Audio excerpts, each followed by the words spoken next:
شاہ جی، ایسا لگتا ہے کہ ہم دونوں سفر میں ہیں. ایسا جی لگتا ہمارے ہے اب. مہمان آئے ہوئے ہیں، تو ان کے لیے ابھی کچھ انتظامات سیکورٹی کے ضروری ہیں، بہرحال کرنا پڑتے ہیں۔ تو بس امید یہ ہے کہ یہ جو سفر ہے وہ اردو کا ہی رہے اور انگریزی والے سفر میں تبدیل نہ ہو جائے. جی جی، آمین آمین۔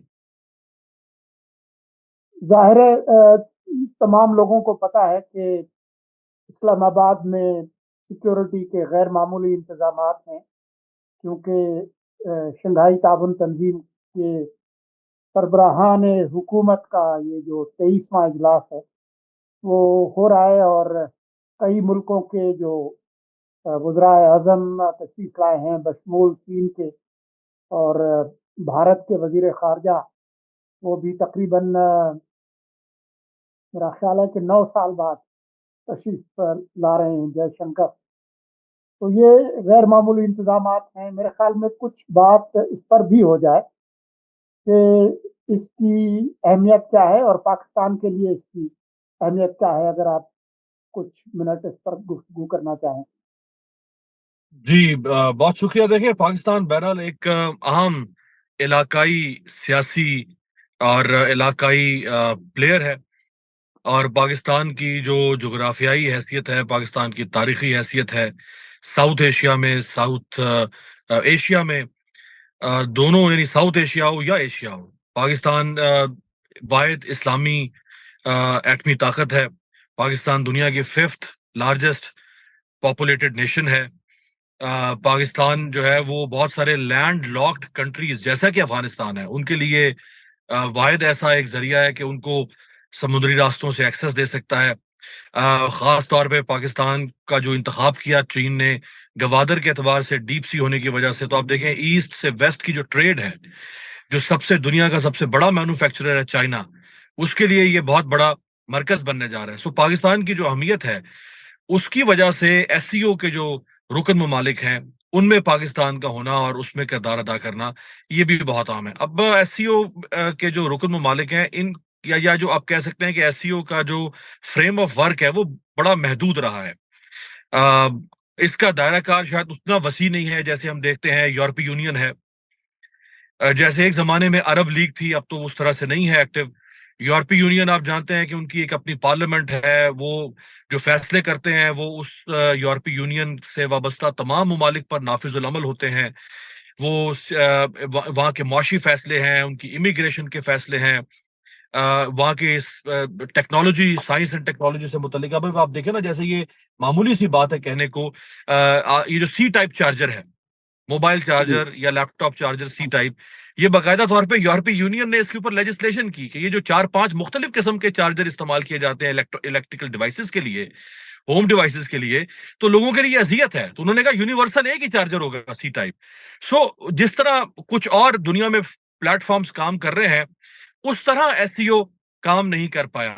اس کی وجہ شاید یہ بھی ہے کہ اس کے جو رکن ممالک ہیں ان کے درمیان بہت سارے تضادات ہیں، مثلا انڈیا اور پاکستان دو اہم پارٹنر ہیں ایس سی او کے، لیکن دونوں کے درمیان جو ہے وہ نہ سیاسی کوئی ہم آہنگی ہو پا رہی ہے، نہ علاقائی ہم آہنگی ہو پا رہی ہے، نہ معاشی ہم آہنگی ہو پا رہی ہے، نہ خطے کے حوالے سے دیکھیں نا، جیسے بنگلہ دیش ہے، اس پہ ہم دونوں کا ایک مسلسل سے ایک مسئلہ رہا ہے۔ پاکستان سمجھتا ہے کہ بنگلہ دیش میں انڈیا جو ہے وہ مداخلت کرتا رہا ہے، اور جیسے ہی ابھی وہاں پہ حسینہ واجد کی حکومت گئی تو آپ نے دیکھا کہ بنگلہ دیش کے اندر پاکستان کی محبت بڑھی، اور جو ان کے چیف ایڈوائزر ہیں ڈاکٹر یونس، انہوں نے پرائم منسٹر سے جو وہاں ملاقات کی اقوام متحدہ میں، بڑی گرم جوشی سے ملاقات ہوئی۔ سو اس تنظیم کے جو رکن ممالک ہیں ان کے آپسی کے جو اختلافات ہیں وہ بھی اس کو اس طرح سے کارگر نہیں ہونے دے پا رہے کہ یہ مزید متحرک ہو کے کام کر سکے۔ لیکن پاکستان کا بہرحال ایک اہم کردار ہے، اور پاکستان کو اس کو مزید افیکٹو بنانا چاہیے۔ آپ نے بالکل درست کہا. آ، آ، یہ حقیقت کہ یہ جو اتحاد ہے یا یہ جو تنظیم ہے، اس میں جو فیصلے ہیں وہ کثرت رائے سے نہیں ہوتے، اتفاق رائے سے ہوتے ہیں. تو یہ اس طرح کا کوئی فوجی سیاسی اتحاد نہیں ہے، بلکہ جو بنیادی اس کے جو نکات ہیں اس میں معاشی تعاون اور جو علاقائی رابطے ہیں، کنیکٹیوٹی ہے، یہ ایک طرح سے ان کی بنیادی حیثیت ہے۔ لیکن آپ نے بالکل بجا فرمایا کہ جیسے سارک سے بھارت روٹھا روٹھا ہے، اسی طرح سے ہوں۔ ایس سی او کے بھی جو حالیہ جو اجلاس ہوئے ہیں اس میں مودی صاحب کچھ شرماتے ہیں، نہ وہ قزاقستان گئے، نہ وہ یہاں آئے۔ جب ان کے ہاں ایس سی او کا اجلاس ہوا پچھلے سال، اگر آپ کو یاد ہو، تو وزرائے خارجہ کے حوالے سے تو ہمارے بلاول بھٹو چلے گئے گوا، لیکن جو دلی میں جو اجلاس تھا وہ آپ انہوں نے بھی اس میں ورچوئل کر دیا۔ آپ بھی ساتھ گئے ہوئے تھے بطور مبصر۔ جی جی، لیکن دلی کا انہوں نے خود ہی ورچوئل کر دیا، کیونکہ وہ نہیں چاہتے تھے کہ چین کے جو صدر ہیں وہ آئیں اور پاکستان کے وزیر اعظم آئیں۔ تو استعفیٰ بھی انہوں نے، یہ بھی غنیمت ہے کہ جے شنکر کو بھیج دیا ہے، اور پاکستان نے میرے خیال میں بہتر کیا کہ انہوں نے مودی کو بھی دعوت دی، لیکن انہوں نے مناسب سمجھا کہ وہ صرف جے شنکر کو بھیجے۔ لیکن آج ہی آپ کے علم میں ہوگا کہ جو بھارتی صحافی ہیں برکھا دت، وہ تشریف لائیں اور انہوں نے وزیر اعلیٰ پنجاب مریم نواز اور نواز شریف صاحب جو ہیں ان سے ملاقات کی۔ آپ کو لگتا ہے کہ اس کی کوئی اہمیت ہے یا یہ صرف ایک آپٹکس کے لیے؟ دیکھیے، برکھا دت انڈیا کی جو، اگر آپ کہیں 5 بڑی صحافی ان میں سے ایک ہے، اگر آپ کہیں 10 بڑے صحافی، اگر آپ کہیں 15 بڑے صحافی، جتنی بھی تعداد گنے ان میں سے بہرحال برکھا دت کا نام ضرور آپ کو شامل کرنا پڑے گا۔ اور پاکستان کے حوالے سے بھی ان کی جو اپروچ ہے وہ کوئی بہت اچھی بات یہ ہے کہ بڑی کوئی ایکسٹریمسٹ اپروچ نہیں رہی ہے۔ کئی مواقعوں پہ وہ پاکستان کے اور انڈیا کے درمیان جو سیاسی معاملات رہے ہیں ماضی میں، اس میں انہوں نے بڑی پازیٹیو رپورٹنگ کی ہے، اور انہوں نے کوئی ایسا پرووکیٹو، جیسے انڈیا میں آج کل ایک ویون چینل ہے اور کچھ اور، وہاں پہ بڑے پرووکیٹو اور ریپبلک ہے۔ اوفینسو قسم کے، جی جی ریپبلک ہے بالکل، جو بڑے اوفینسو قسم کی وہاں پہ وہ کرتے ہیں رپورٹنگ، یا پاکستان اور انڈیا کے درمیان چیزوں کو ایکسپلائٹ کرتے ہیں، اس طرح کا رول کبھی انہوں نے ادا نہیں کیا۔ اب میرے علم میں نہیں ہے کہ انہوں نے کوئی کہیں مریم نواز صاحبہ کا انٹرویو بھی کیا ہے آج یا نہیں کیا، یا نواز شریف صاحب کا۔ اگر تو انہوں نے انٹرویو کیا ہے تو وہ دلچسپ ہوگا کہ اس میں کیا انہوں نے، کیونکہ وہ بہرحال بڑے کینڈیڈ کوشچنز کرتی ہیں، اور پاکستانی صحافیوں سے میرا خیال ہے مختلف ہو کے وہ سوال کریں گی۔ اگر تو کوئی انٹرویو کیا ہے تو وہ تو بڑا اہم ہے۔ اگر ویسے کوئی بیک ڈور انہوں نے بریفنگ لی ہے پاکستان کے سیاسی معاملات کے حوالے سے، تو وہ کچھ نہ کچھ سکوپ ضرور انہوں نے نکالا ہوگا۔ وہ آفیشلی یا ان آفیشلی، اگر تو آفیشیل انٹرویو ہو گیا پھر تو ٹھیک ہے، فابہہ نہیں ہوا تو وہ کچھ نہ کچھ آنے والے دنوں میں ضرور ریویل کریں گی پاکستان کے سیاسی موجودہ منظرنامے سے متعلق۔ جی، میں آپ سے اتفاق کرتا ہوں کہ اگر انٹرویو نہیں بھی ہوا تو برکھا دت اس پہ کوئی مضمون لکھیں گی، کوئی ویلاگ کریں گی، کچھ نہ کچھ اس پر بات ہوگی۔ لیکن آپ کو اور مجھے دونوں کو پتا ہے کہ پاکستان اور بھارت کے تعلقات اس وقت جیسے جس مرحلے پر ہیں، خاص طور پر آپ کو جو ابھی جموں اور کشمیر میں جو انہوں نے انتخابات کرائے اس کے جو نتائج ہیں، اس کو سامنے رکھتے ہوئے مجھے نہیں معلوم کہ مودی سرکار کیا کرے گی، لیکن پاکستان کا مجھے یہ معلوم ہے کہ ان تعلقات کی جو بحالی ہے وہ اس وقت تک ممکن نہیں ہوگی جب تک بھارت کوئی مثبت قدم نہیں اٹھائے۔ یہ تو ہے جو شنگھائی تعاون تنظیم کا اجلاس، لیکن اسی سے جڑا ایک مسئلہ ہماری ملکی سیاست کا بھی ہے، اور وہ یہ ہے کہ پی ٹی آئی نے ایک دھمکی دی تھی اور انہوں نے خط وقت بھی لکھا تھا کہ ہماری ملاقات کرائیں خان صاحب کے ساتھ۔ اگر وہ ملاقات نہیں ہوتی تو 15 تاریخ کو ہم ڈی چوک میں احتجاج کریں گے۔ خاص طور پر حماد اظہر صاحب نے کہا کہ جی وہ میں تو بالکل جاؤں گا۔ آپ کو لگتا ہے کہ ابھی تک جو رابطے ان کے ہوئے ہیں وزارت داخلہ کے ساتھ، اس کے نتیجے میں یہ احتجاج ہوگا یا یہ صرف گیدڑ بھگتی ہے؟ شادی ویسے میں عذرا تفنن بات کر رہا ہوں. وہ آپ نے کہا نا، میں مستقل اسی لیے مسکرا رہا تھا کہ آپ نے کہا کہ یہ رہی ایس سی او کی بات، اور اب اس کے ساتھ جڑا ہوا ہے ہمارا. تو میں سمجھا کہ آپ کہنے لگے کہ اس کے ساتھ جڑا ہوا ہے ہمارا مستقل درد سر.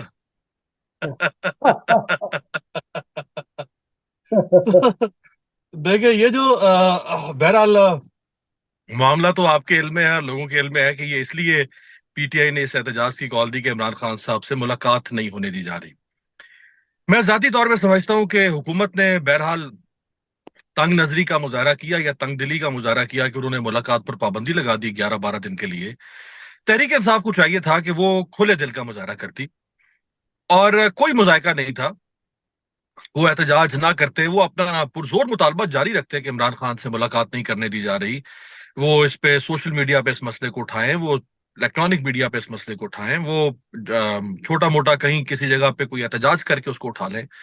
لیکن بہتر ہوتا کہ اگر وہ اسلام آباد میں احتجاج کی کال نہ دیتے. میں اگرچہ ان کے احتجاج کے ساتھ ہوں اور میں ہمیشہ سے ان کے احتجاج کا سب سے بڑا ایڈوکیٹ رہا ہوں کہ ان کا رائٹ ہے، بٹ میں سمجھتا ہوں کہ اگر وہ نہ کرتے تو زیادہ بہتر ہوتا. اب انہوں نے اعلان کر دیا ہے، تو آج یہ خبر ایک چل رہی تھی، پھر اس کی تردید بھی آئی کہ محسن نقوی کا کہیں رابطہ ہوا ہے بیرسٹر گوہر سے، اور آج 2 بجے کے بعد کہا گیا تھا کہ ملاقات کروا دی جائے گی بیرسٹر گوہر کی عمران خان صاحب سے. پھر اس کی ایک جگہ سے تردید بھی میں نے کنفرم کی، انہوں نے کہا نہیں ایسا کوئی رابطہ نہیں ہوا. تو حکومت کو بھی چاہیے کہ وہ بھی اس میں کوئی اتنا ضدی کردار ادا نہ کرے. اگر ایک بہن بھائی سے ملنا چاہتی ہے تو کون سی افتاد یا قیامت آ جائے گی؟ آپ ملوا دیں، یا اگر ڈاکٹر کو ملوا دیں چلیں، اگر آپ فیملی ممبر کو نہیں اجازت دے رہے، یا اگر آپ پارٹی کے کسی شخص کو اجازت نہیں دے رہے، تو آپ ڈاکٹر کو اجازت دے دیں، ان کو ملوا دیں. کرائسس تو حکومت نے پیدا کیا 12 دن پابندی لگا کے، اور پابندی لگانے کا مقصد سب کو پتا ہے کہ وہ عمران خان صاحب کی جو لائن آف کمیونیکیشن ہے اس کو منقطع کرنا چاہتے تھے، اور وہ منقطع ہو گئی.